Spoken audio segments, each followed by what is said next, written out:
Merci de nous retrouver sur infolive.tv. Voici les titres de l'actualité. Le Hamas a déclaré avoir appris des pourparlers entre Israël et le Hezbollah et veut même négocier par l'entremise du médiateur allemand qui s'avère plus efficace que l'Égypte. Après le discours du terroriste Samir Kuntar ce mercredi, il presse l'État hébreu d'accepter leurs conditions afin de libérer le soldat Shalit. Un des hauts responsables de l'organisation extrémiste, Ismaël Haniyeh, aurait même déclaré qu'il était encore plus impatient qu'Israël que la transaction se fasse. Pour sa part, Osama Kamdan, un représentant du Hamas au Liban, affirme que la libération de 1000 femmes et mineurs détenus par l'État hébreu était tout à fait raisonnable.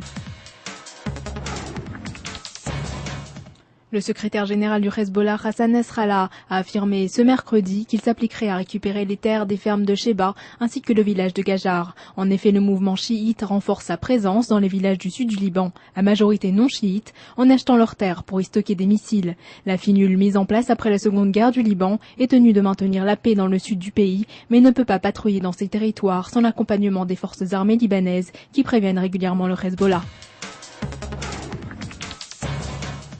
Le ministre iranien des Affaires étrangères, Manoucher Mottaki, a rencontré ce jeudi son homologue syrien Bachar el-Assad. Il a indiqué à Damas que son pays étudiait un plan américain pour ouvrir une section diplomatique en Iran pour la première fois depuis près de 30 ans. Le chef de la diplomatie iranienne s'est par ailleurs montré satisfait de la présence d'un responsable américain aux négociations sur le dossier nucléaire. Cette rencontre est une réponse au président français qui avait demandé à la Syrie de convaincre l'Iran de coopérer avec la communauté internationale.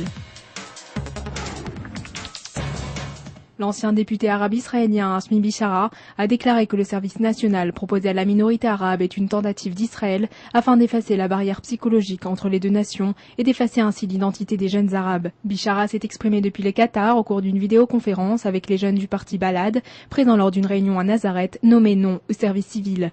Bishara est recherché en Israël pour corruption et relations avec l'ennemi en temps de guerre.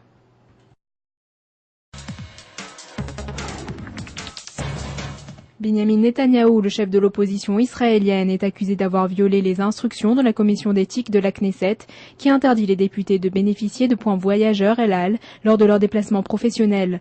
Le bureau de Netanyahou a déclaré que les points étaient collectionnés automatiquement par les voyageurs membres et que cela n'était pas dû à une action faite par Bibi. Dès que Netanyahou a été mis au courant de la situation, il s'en est apparemment occupé.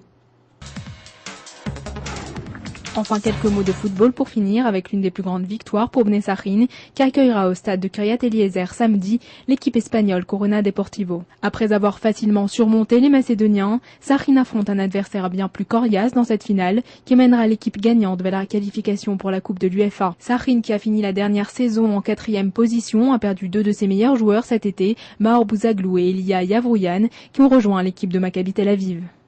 C'est la fin de ce flash, merci de nous avoir suivis sur InfoLive TV, la première télévision israélienne sur Internet qui émet en 4 langues depuis Jérusalem.